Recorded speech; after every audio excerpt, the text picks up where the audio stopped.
Imagine a community so successful, so prosperous, that it was called Black Wall Street, a place where black entrepreneurship thrived, with its own banks, luxury hotels, movie theaters, and bustling businesses. This was Greenwood, Tulsa, in the early 1920s. But in just 2 days, it was all reduced to ash and rubble. Today, we're diving deep into the story of the 1921 Tulsa Race Massacre, an event buried by silence for decades, and exploring its profound and lasting impact.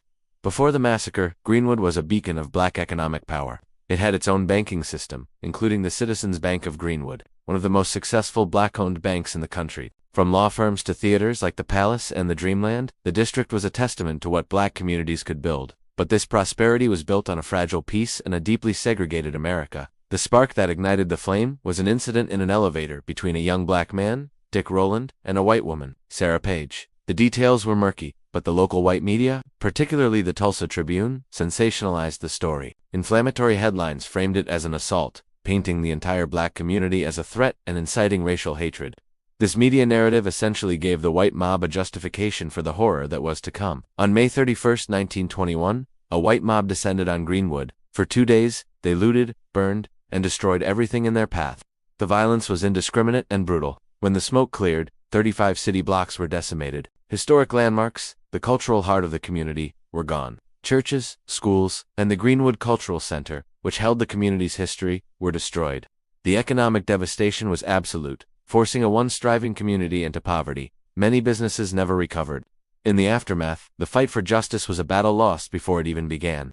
Few, if any, white residents were prosecuted for their roles in the violence. To make matters worse, insurance companies refused to pay out claims, labeling the massacre a riot, which wasn't covered by their policies. This left survivors with nothing. The city of Tulsa offered little to no assistance for them to rebuild, effectively denying victims the chance to reclaim their lives and their property. What about the authorities? The Oklahoma National Guard was called in, but their role was deeply problematic. Instead of protecting the residents of Greenwood, their primary focus was on detaining black citizens. Many first-hand accounts suggest that Guard members were complicit, either by participating in the violence or by standing by and letting it happen.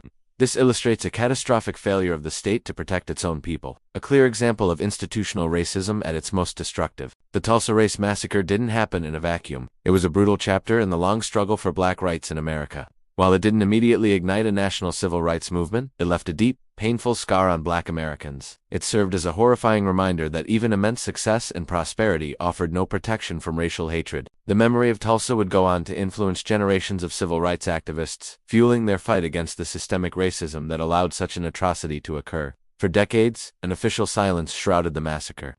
Survivors, gripped by fear and trauma, rarely spoke of it. They carried the pain of losing their homes, their businesses, and their loved ones in such a violent, unjust way. This silence meant that the destruction wasn't just physical, it was generational. The massacre cut short the growth of black prosperity in Tulsa, preventing families from accumulating wealth and stability that was accessible to their white counterparts. The emotional scars and the economic disparity are wounds that have been passed down through generations. It wasn't until the late 20th century that the story began to be unearthed, thanks in large part to the oral histories of survivors and their descendants. These first-hand testimonies have been absolutely essential in piecing together the true story and challenging the false narratives that sought to erase or minimize the tragedy. Their voices reveal not just unimaginable pain, but also incredible resilience and the strength of a community that refused to be completely destroyed. Despite the absolute devastation, the spirit of Greenwood was not extinguished.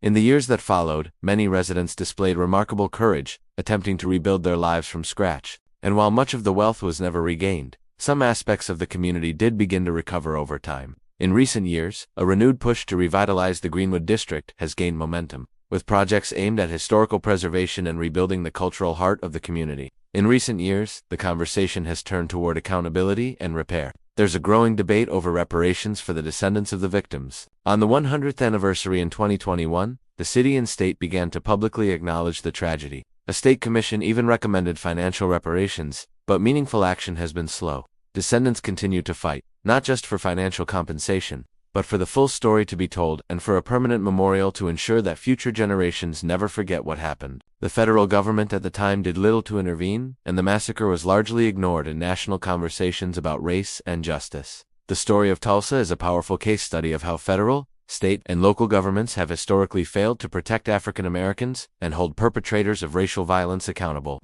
So why is it crucial to remember the Tulsa Race Massacre today? Because its legacy is not confined to the past. It speaks directly to our present. It's a story about the destruction of black wealth, the devastating impact of media malpractice, and the failure of our justice system. It highlights the deep-seated issues of systemic racism that our country is still grappling with. The impact of this event extends far beyond Tulsa. It resonates with the entire African American community and the nation as a whole. It's a painful but necessary part of American history that for too long was left out of our textbooks. It's on us to ensure this story is taught, remembered, and understood. I encourage you to seek out more information, listen to survivor testimonies, and support the organizations working to preserve the history of Greenwood. By understanding our past, we can better navigate our present and build a more just future. Thank you for watching. Please like and subscribe for more stories that matter.